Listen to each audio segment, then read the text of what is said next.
Hello বন্ধুগণ, প্রবাসী বাঙালি মুম্বাই।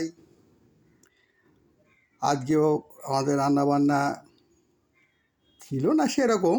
আজকে রান্নার মধ্যে শুধু ভাত কটাই রান্না করেছি।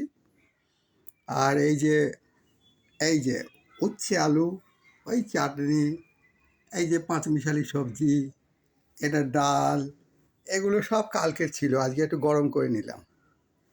আজকেও ছেলে বাড়ি নেই, আমি একা। ওই জন্যই কালকে থেকে জানতাম যে ও আজকে বাড়িতে থাকবে না, বলেছিল আগে থেকেই। সেই জন্য একটু বেশি বেশি করে রেখেছিলাম, ফ্রিজে রেখে দিয়েছিলাম, একটু গরম করে নিলাম। আজকে সারাদিন আরাম আর কি। যাই হোক, এখন তো 1:12-13 হয়ে গেল। ওই জন্য এবার খাবার নিয়ে বসলাম। আপনারাও খাওয়া দাওয়া করে নিন। ভালো থাকবেন, সুস্থ থাকবেন। নমস্কার। আবার আগামীকাল দেখা হবে।